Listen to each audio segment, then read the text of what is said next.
Los 5 guerreros de élite más poderosos del mundo. La historia militar es una de las razones por las cuales me fascinó la ciencia histórica, porque es muy rica, ya que eventos bélicos han ocurrido miles a lo largo de la historia. Quizás sea incluso la más extensa de las áreas en las cuales se puede dividir el estudio histórico, y si bien también tengo la idea y la convicción de que en la paz existen victorias tan o más insignes que en la guerra, creo que esta última despierta en los individuos un interés natural. Inclusive en el ámbito filosófico, la guerra ha estado presente y a menudo también ha sido parte del pensamiento mismo y del acto de varios filósofos, como el caso de Sócrates o de Platón, quienes fueron no solo filósofos sino guerreros. Ya que Sócrates, se cuenta, era un hoplita, es decir, un soldado al servicio de Atenas y que participó en algunas de las batallas defendiendo a su ciudad-estado. Varios de los filósofos del siglo XX participarían en los conflictos bélicos que ocurrieron en Europa y el resto del mundo, como es Wittgenstein, quien era soldado de la Primera Guerra Mundial y en aquella época escribiría su tratado filosófico. Otros filósofos servirían desde la retaguardia, desencriptando los mensajes interceptados del enemigo. De una o de otra manera, el ser humano ha estado en este oficio de la guerra por mucho tiempo, convirtiendo algo tan desagradable y destructivo en un verdadero arte, como el arte de la guerra de Sun Tzu, que es utilizado no solo por las lecciones que enseña en el ámbito bélico o militar, sino también en otros aspectos, como el político y el empresarial. La guerra para los estudiosos de la historia parece ser algo inseparable del ser humano. Pero ha habido a lo largo de la historia guerreros que han sido los más sobresalientes, los más letales, la élite de la élite, que han adoptado el oficio de sobrevivir y de asesinar con una verdadera profesión, entregándose desde pequeños para poder ser mortíferos en el campo de batalla, siendo temidos por sus enemigos o rivales. El simplemente pronunciar la denominación de estos guerreros infundió un sentimiento de miedo y de desesperación, algo que con frecuencia se utiliza en el arte de la guerra. Si el enemigo tiene miedo, será difícil que te ataque. Si logras dominar la emoción del rival al momento del combate, ya has vencido. En este video veremos quiénes han sido los más grandes guerreros de la historia y por qué es que eran tan temidos. Nombres que si hablas de la guerra, es mejor que los incluyas, no habría mejores opciones. Número 1. Los espartanos. Sin duda, si hablamos de guerreros, los espartanos deben de entrar en esta categoría sí o sí. Guerreros especializados en el arte del combate, pasaban su vida completa entrenándose para la batalla. Su sistema social y político les permitía dedicar el tiempo a perfeccionarse en el conocido como ágoge, instaurado por uno de los 7 sabios de Grecia, el legislador Licurgo. Los espartanos eran un ejemplo de entrega, de valor y de sacrificio para todos los griegos, quienes recordaban las acciones del rey Leónidas en la batalla de las Termópilas, en donde el rey de Esparta con su valiente guardia de 300 espartanos lograron contener un ejército de cientos de miles de persas. Naturalmente que en Termópilas había más de 300 griegos, pero serían los espartanos los que detendrían el avance persa el suficiente tiempo para que las demás polis pudieran retirarse a resguardar sus ciudades. Inclusive la todopoderosa Atenas le temía a los espartanos, aliándose con varias ciudades-estado para evitar su avance por la Hélade. Los espartanos eran extraños para los demás griegos, pues estos vivían en una especie de aislamiento, no solían ir de polis en polis como sí pasaba con otras ciudades-estado. El ágoge era un entrenamiento intensivo que comenzaba cuando el espartano era tan solo un niño. Alrededor de 7 u 8 años debía de tener el joven espartano para comenzar con su entrenamiento. Este entrenamiento era tan duro que no todos sobrevivían a él.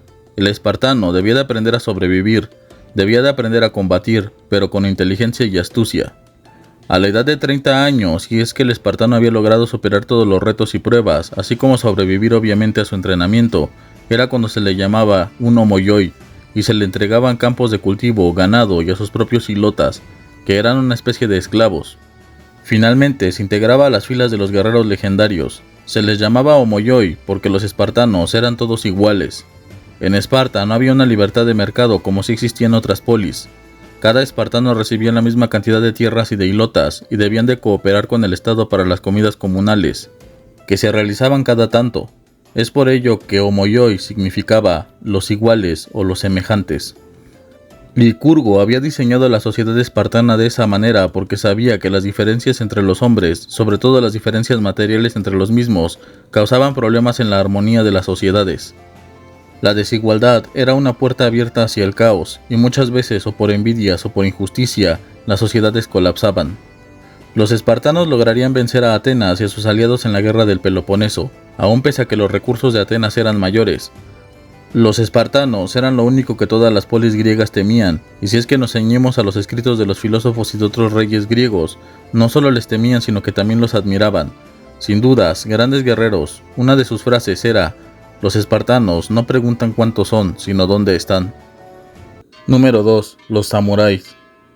Japón es una de las tierras más interesantes del mundo. Su cultura, sus tradiciones y leyendas capturan la atención de los curiosos. Algo que es inseparable del espíritu de Japón, y que quizás lo será hasta el final de los tiempos o de nuestra especie, es los samurái. Los samurái eran guerreros mortíferos, disciplinados mentalmente y físicamente para entablar combate, siguiendo su propia filosofía, un código de honor que se le llamó Bushido, o el camino del guerrero, en donde se establecían 7 principios que el samurái debía conocer y practicar: el honor, la lealtad, el valor, la verdad, entre algunos de ellos. El origen de estos guerreros legendarios data de las guerras conocidas como guerras Genpei, alrededor del siglo XII en Japón, en donde los Minamoto y los Taira se enfrentarían creando el primer shogunato de la historia de Japón, conocido como el shogunato Kamakura, encabezado por Minamoto no Yoritomo. Los samuráis solían pelear con sus arcos y posteriormente se les vincularía directamente con la espada japonesa conocida como katana. El samurái debía de entrenarse todo el tiempo en el combate con diversas armas, incluida la naginata, el yari, la katana y el arco yumi, en una disciplina conocida como yabusame, en donde el samurái debía de disparar flechas mientras cabalgaba a gran velocidad. El samurái estaba al servicio de un señor de la guerra, es decir, de un daimyo, significando la palabra samurái como aquel que sirve. Cuando un samurái se quedaba sin su señor, se le llamaba ronin. El samurái tuvo una gran relevancia no solo en la guerra, sino en la sociedad. Un samurái poseía sus propias tierras y sirvientes. El deshonor le hacía que el daimyo pudiera confiscar su propiedad, de modo que si el samurái había cometido un acto de deshonor o había sido deshonrado, debía de quitarse la vida en un ritual llamado seppuku. Solo así el samurái podía restituir su honor y su familia conservaría sus tierras. Durante la época de la Sengoku Jidai, después de la caída del shogunato Ashikaga, los samurái fueron los guerreros más importantes de todo Japón en las constantes luchas entre los diversos clanes por el control del país. Entre los samuráis legendarios tenemos a Miyamoto Musashi, escritor de un libro llamado Los 5 Anillos y considerado un santo de la espada, quien asegura no haber perdido ningún combate. También está Uesugi Kenshin y Takeda Shingen, considerado dios de la guerra.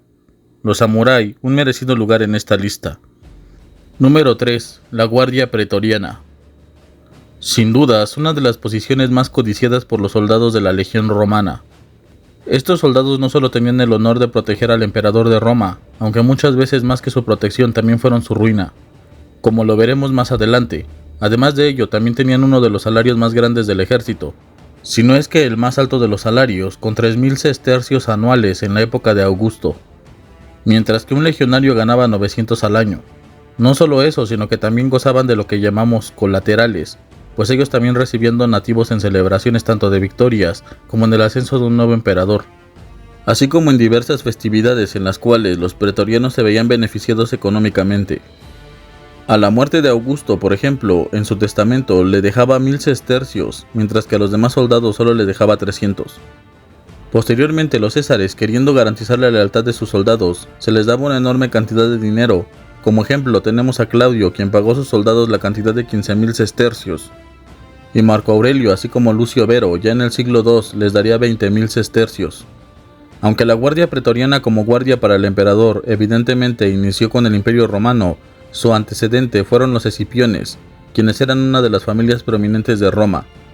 La primera constancia de la existencia de este grupo armado fue en la marcha hacia Numancia, bajo el pretor Escipión Emiliano, quien iba acompañado de 500 amigos, quienes hacían de guardia al pretor, que es una posición militar y política de gran importancia.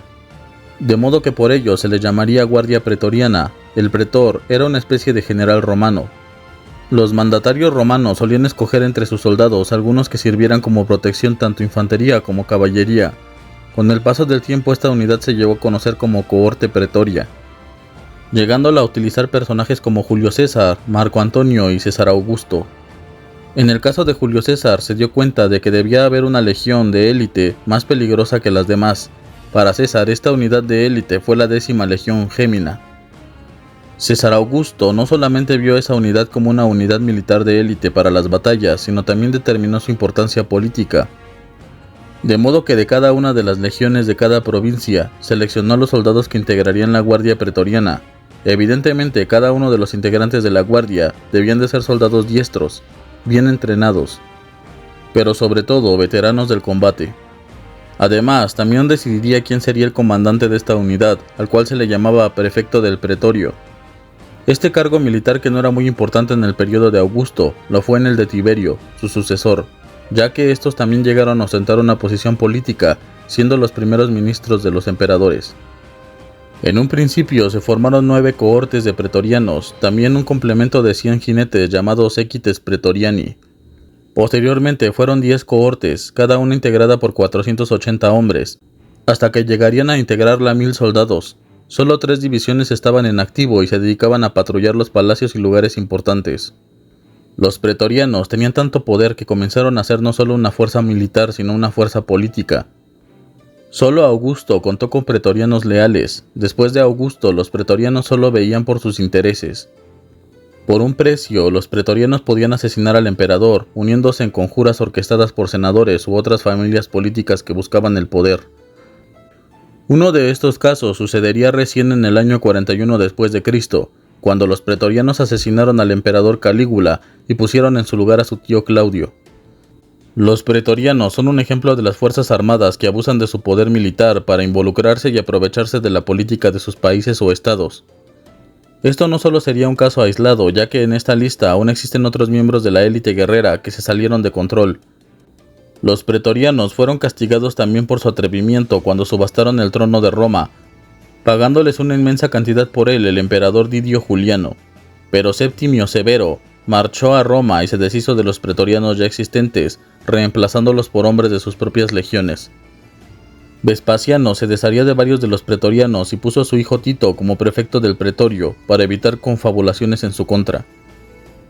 Los primeros 2 siglos de la existencia de la Guardia Pretoriana fungieron como una unidad militar necesaria para la paz del imperio y se les veía de manera positiva, pues solo deponían o asesinaban a los emperadores que eran considerados tiránicos, apoyando y siendo leales a los emperadores más justos, fuertes y populares. Mantenían bajo control el Senado. Roma gozó de una relativa paz en esa época de la historia romana, a la cual se le llamó la Pax Romana, que terminó después del emperador Marco Aurelio, para después ser recordados como mercenarios infames que ejercían un poder tiránico sobre Roma. La guardia pretoriana, sin embargo, eran soldados muy capaces, elegidos entre las mejores tropas de las cohortes para su constitución y muy útiles en el campo de batalla. Los inmortales. Así es, seguramente recuerdes a estos soldados persas por la película de 300. Eran los soldados de élite del imperio persa. Aunque no eran monstruos zombificados como nos lo muestra esta obra de ficción histórica, sino que eran más bien como cualquier otro ser humano, con la diferencia de que la unidad de inmortales eran soldados de élite, que daba la ilusión de que no morían, pues su número de 10.000 integrantes no variaba. Ahora me explico. Durante las guerras médicas, es decir, las guerras que sostuvieron los persas contra los griegos, llamadas así no porque fueran guerras entre doctores o médicos, sino porque a los persas se les conocía como medas. De allí las guerras médicas. Una unidad llamó la atención de los historiadores griegos, en particular Heródoto, el cual los llamaría como Athanatoi, que en griego significa, literalmente, inmortales. O también les llamaba Melóforos, que significaba los portadores de manzanas. Heródoto sostenía que les llamó los inmortales porque la unidad militar que conformaban era de 10.000 hombres, pero si alguno de ellos era herido o muerto en el combate, otro reemplazaba a ese soldado caído, de modo que el número parecía no disminuir, sino que siempre habría 10.000 hombres en combate, dando la ilusión de inmortalidad. También se les llamó los portadores de manzanas porque una lanza que llevaban al campo de batalla tenía en la base de la misma una especie de forma que recordaba a una manzana, como una especie de contrapeso. Los inmortales eran la guardia real, es decir, los que protegían al rey, y a diferencia de la mayoría del ejército persa, que eran mercenarios de diferentes lugares y culturas, los inmortales eran persas o medos. No podían integrar esta unidad personas de otra cultura o civilización. Los inmortales llevaban un escudo de mimbre y de cuero, una lanza corta con punta de hierro y un contrapeso al que se le llamaba manzana, un arco y un carcaj, es decir, donde se almacenan las flechas, así como una daga o espada corta. Solían atacar al enemigo en una carga frontal, mientras que aquellos que quedaban en la retaguardia o en los flancos disparaban flechas. Al ser una unidad de élite, también eran tratados de manera especial, pues los seguían una caravana de carros y camellos que transportaban a sus sirvientes y a sus mujeres, recibiendo una comida especial. Los inmortales participarían en las batallas de Maratón y de Termópilas, siendo parte de las tropas que ocuparían Grecia en el año 479 a.C. Alejandro Magno los derrotaría finalmente en el año 333 a.C. en la batalla de Isos. Aunque los griegos los conocían con ese nombre, es posible que entre los persas no se les conociera de esa manera, sino que se les llamaba compañeros. Número 5. Caballería de compañeros y los escudos plateados. Este número combinará dos de los guerreros más letales de la época de Alejandro Magno, y que componían la base de su ejército: la caballería de compañeros y también los conocidos como escudos plateados. Los primeros eran la guardia personal de Alejandro, una unidad de caballería de élite. La estrategia de Alejandro, una estrategia sin dudas efectiva que ha mostrado ser útil a lo largo de la historia, es mantener al enemigo en una sola posición con las picas, de modo que el enemigo quede expuesto a las cargas de caballería que los etairoi hacían, atacando al enemigo por los flancos o por la retaguardia, de modo que se efectuaba una especie de yunque y de martillo, en donde las unidades de piqueros representaban el yunque y la caballería de compañeros representaba el martillo.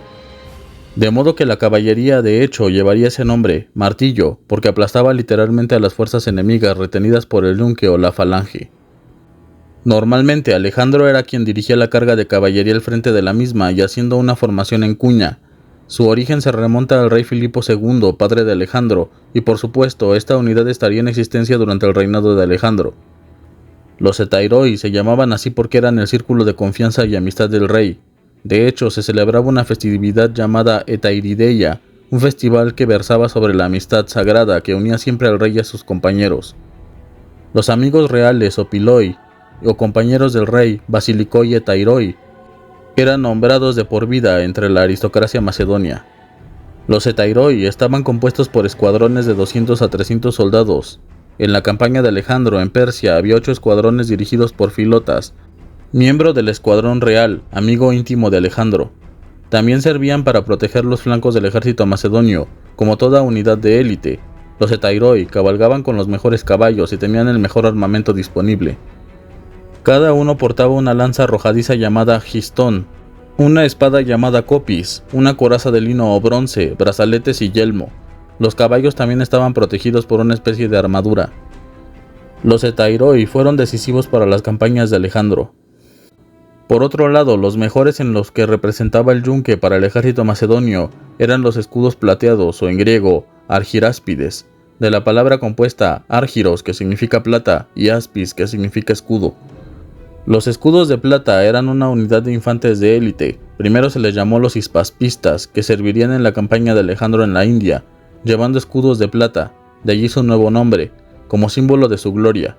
Estaban equipados con un escudo más grande que el de los falangitas, con un casco de hierro de tipo frigio, una espada y una lanza corta llamada doratia, más manejable que una sarisa.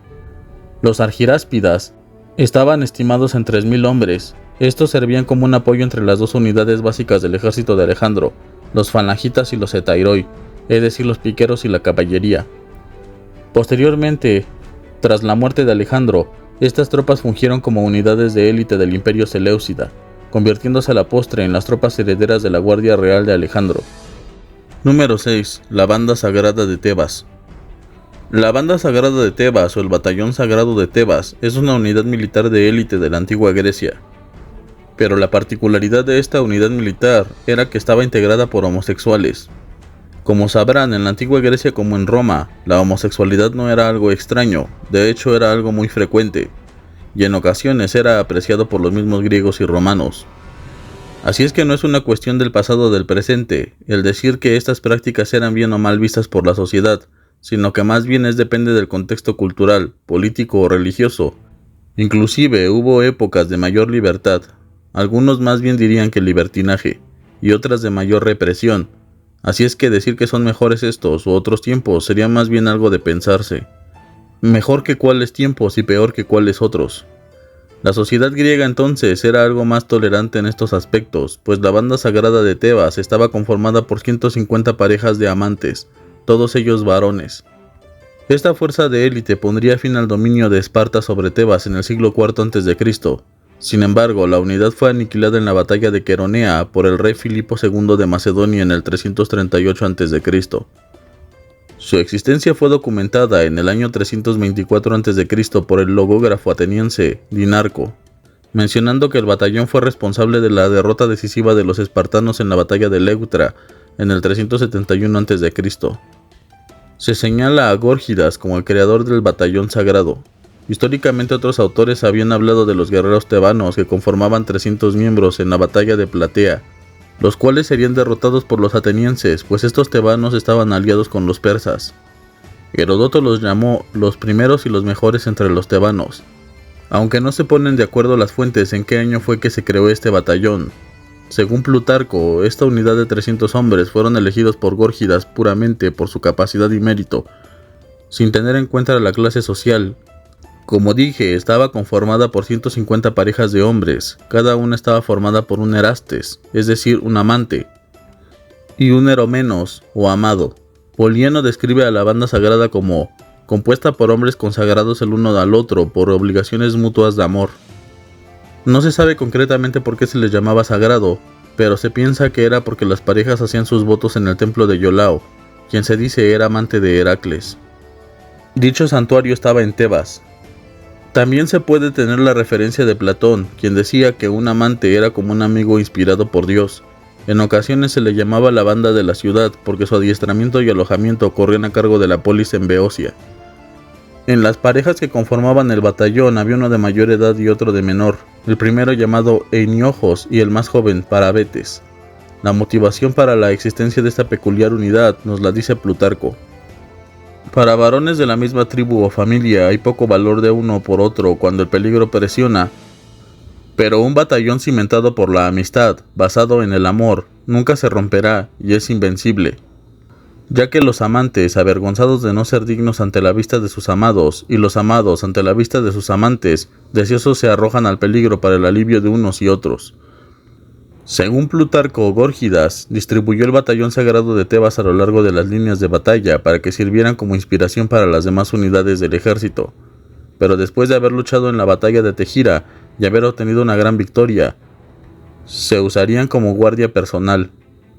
Vencieron a los espartanos en la batalla de Leuctra y Mantinea, en una humillante derrota que acabaría con el poderío espartano en la región, siendo una fuerza de temer en toda Grecia, en detrimento al disminuido ejército de los homoyoi espartanos. La única derrota que sufrió esta unidad en los 33 años que se mantuvo activa fue en la batalla de Queronea, en donde Filipo II y su hijo Alejandro terminaron con la independencia de las polis griegas.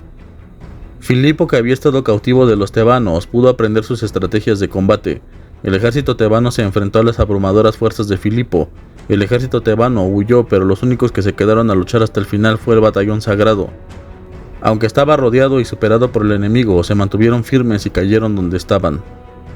Plutarco cuenta que Filipo, ante la visión de los cadáveres amontonados en una pila y sabiendo de quiénes se trataban, diría lo siguiente: perezca quien sospeche que estos varones o sufrieron o hicieron algo inapropiadamente. Estos han sido solo algunos de los guerreros más legendarios de la historia, unidades de élite que fueron de gran relevancia en la guerra y en las campañas militares que cambiaron al mundo. Cada uno de ellos fue diestro y mostró valor, honor y dignidad. Sin embargo, aún faltan guerreros y guerreras que fueron la élite de la élite en la historia, de modo que este video será uno de tantos que honre a estas unidades militares que fueron el cuerpo y el alma de un ejército, de una nación o de un estado. ¿Y tú, qué piensas al respecto? ¿Conocías a estas unidades militares legendarias de la historia? ¿Crees que se han ganado el renombre que tienen a lo largo de la historia? ¿Cuáles otras unidades de élite conoces? Abajo en los comentarios podrás emitir tu opinión y te aseguro que será de mi agrado leerte. Sin más que decir, solo recordarte que le des a like y que compartas este video si fue informativo o entretenido. Nos vemos la próxima vez en el Palacio de Sanssouci.